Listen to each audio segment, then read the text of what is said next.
দেখছিস তো দিদি, পার্টির লোকজন কেমন বাবার মৃত্যু নিয়ে রাজনীতির ময়দানে নেমে পড়েছে। বোঝা যাচ্ছে রে, ভোট আসছে। ঠিকই বলেছিস। দেখ, ওদের একবার বাড়ি দিয়ে আসার সময় হচ্ছে না, এদিকে বাবার নাম বিক্রি করে স্টেশনে বাজারে রাজনীতি করে বেড়াচ্ছে। কত চ্যানেল, কত রিপোর্টার। আমার কি মনে হয় জানিস দিদি, রাজনীতিবিদরা মানুষই নয়।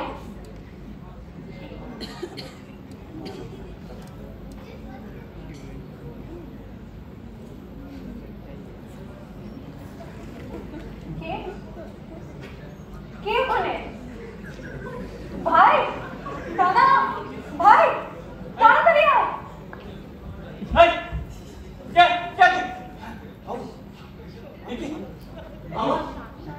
বাবা, তুমি তুমি বেঁচে আছো? কিন্তু কি করে হলো এসব? এই সবাই জানে তুমি আমাদের ছেড়ে চলে গেছো। এভাবে হঠাৎ তুমি কোথেকে আসছো বাবা? আমি মরিনি রে, আমি মরিনি। তবে মরে গেলেই মনে হয় না বেশি ভালো। এই লুকিয়ে পালিয়ে বেড়ানোর যন্ত্রণা না আমাকে তিলে তিলে খাচ্ছে। তাহলে যে মারা গেছে অ্যাক্সিডেন্টে, সে কে? আমি জানি না। এই গায়ের কেউ নয়। হ্যাঁ, কিন্তু সেদিন একটা লোক তার মৃত বাবাকে ওই ভ্যানে করে চাপিয়ে ওই রেল গেটের ওপারে এক হাসপাতালে নিয়ে যাচ্ছিল। হঠাৎ ওই আপ ডাউন লাইনে অনেক রেলের প্রেশার থাকার জন্য আমাকে বলেছিল ওই রেলগেটটা বন্ধ রাখা। আমি এটাকে বন্ধ রেখেছিলাম। প্রথম ট্রেনটা পেরিয়ে যেতেই ওই লোকটা ভ্যান ছেড়ে এসে আমাকে অনুরোধ করতে লাগলো যে একবার ওই রেলগেটটা খুলে দেওয়া যায় না, নাহলে ওর বাবা ওই রেলগেটেতেই শ্বাসকষ্টে মারা যাবে। আমি তো কি মানুষ, আমার মনুষ্যত্ব বলেছিল যে ওই রেলগেটটা খুলে দিতে। আমি বললাম যে ওই প্রথম গাড়িটা পেরিয়ে গেলে তোমরা রওনা দিও। প্রথম গাড়ি পেরিয়ে গেল আমার সামনে দিয়ে, সকলের অন্তরালে ছুটে এলো ওই রাজধানী এক্সপ্রেস। বাবা ও ছেলের প্রাণ কেড়ে নিয়ে আমার চোখের সামনে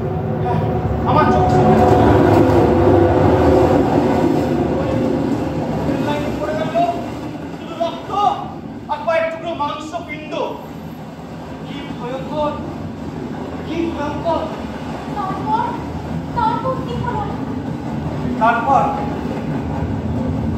ওই দুটো প্রাণের মতোই আমার মনুষ্যত্ব আমার থেকে দূরে সরে যেতে লাগলো। মানে আমার তখন তোদের কথা মনে পড়লো রে মা। আমি বেঁচে থাকা অবস্থায় তো তোদের জন্য কিছু করে যেতে পারতাম না। হ্যাঁ, এখন তোদের নাই পরিপূর্ণ আমি। তাই যদি পরবর্তী অবস্থায় যদি নিজেকে মৃত জানাতে পারি, তাহলে সরকার থেকে কিছু টাকা পাবে আমার পরিবার, আমার ছেলেটার চাকরি হবে। শুধু এই অসততার আশ্রয় নিয়ে আমি আমার ওই গলার মাদুলিটা আর ওই ছবি লাগানো আই কার্ডটা ওই রক্তের ওপর ফেলে দিয়ে চলে আসি। তুমি কি বলছো বাবা? তুমি এই কি করেছো? হ্যাঁ রে মা, এই এতদিন বীরভূমের এক গ্রামে গা ঢাকা দিয়েছিলাম, কিন্তু এখন আমি বুঝতে পারছি না আমি কি করব, আমি কোথায় যাব, কিচ্ছু বুঝতে পারছি না রে মা। তাই তোদের একবার দেখবো বলে আজ এই রাতের অন্ধকারে আমি আমার ভিটে মাটিতে ফিরে এসেছি। হ্যাঁ, কিন্তু কেন বাবা, কেন করলে তুমি এসব? হ্যাঁ রে মা, আমি ভুল করেছি। তখন বুঝতে পারিনি যে মরে যাওয়ার থেকে এই লুকিয়ে লুকিয়ে বেঁচে থাকাটা অনেক বেশি ভয়ঙ্কর।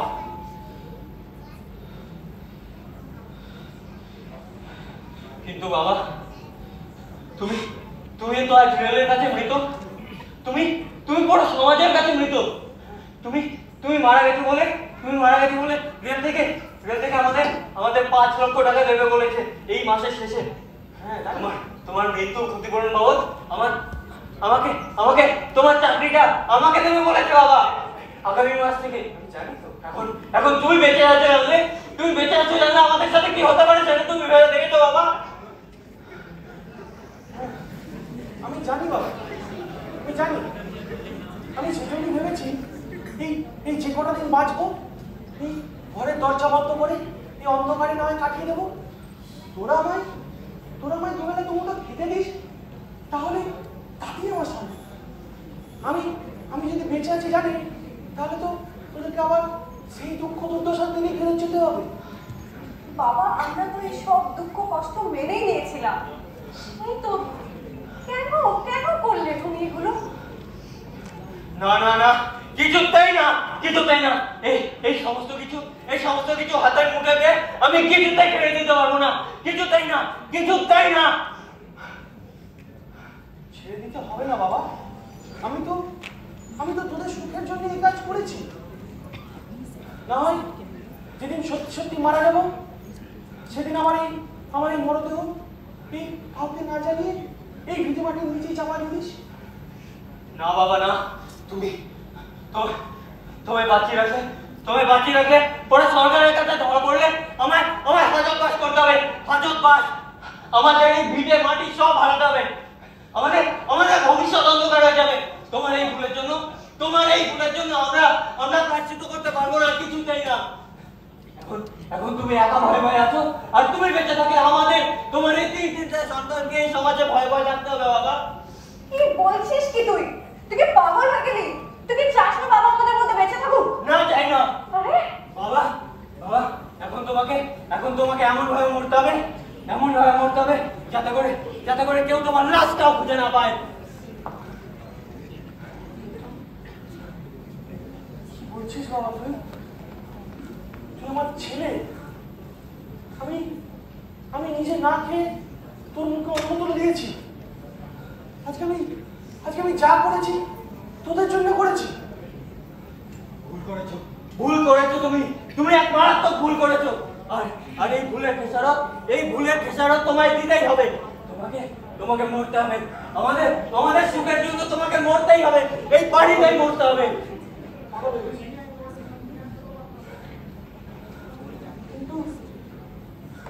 কিন্তু আমি তো তোদেরকে ছেড়ে মরতে পারবো না বাবা। আমাকে তোরা লুকিয়ে রাখিস। দেখিস কেউ জানতে পারবে না। না, এ আমাদের বাবা নয়, আমাদের শত্রু। আমাদের সুখ শান্তি সব ছিনিয়ে নিতে এসেছে। তুমি আজ সকলের কাছে মৃত, তাই না? তাই তোমায় বাঁচিয়ে রেখে কোনো লাভ নেই বাবা। আমি আজই তোমায় শেষ করে ফেলবো। আমি আজই তোমায় শেষ করে ফেলবো।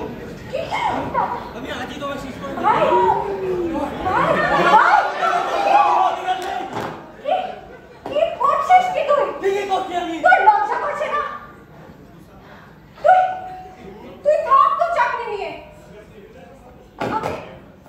আমি চলে যাবো বাবাকে নিয়ে দূরে কোনো এক শহরে। যে বাবা তোকে আজ এত ছোট থেকে মানুষ করেছে, তুই তারই হত্যা করার চেষ্টা করছিস।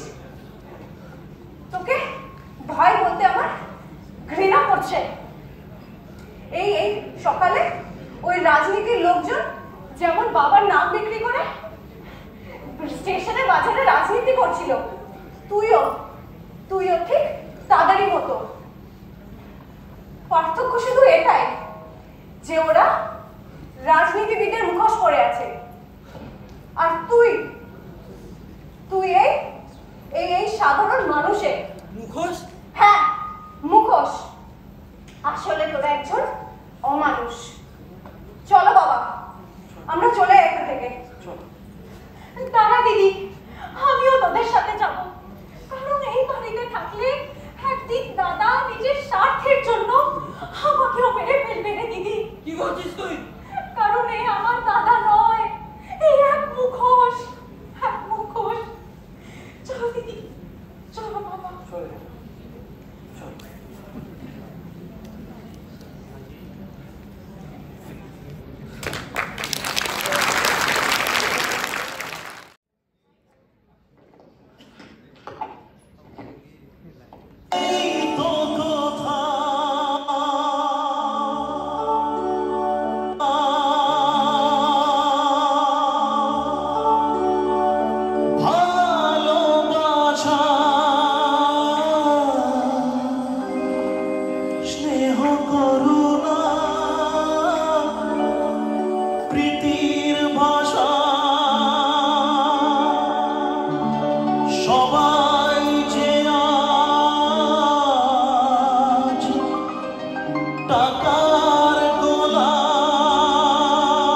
বোন সংসার পরিজন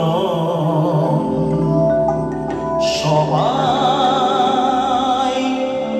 নিজের নিজের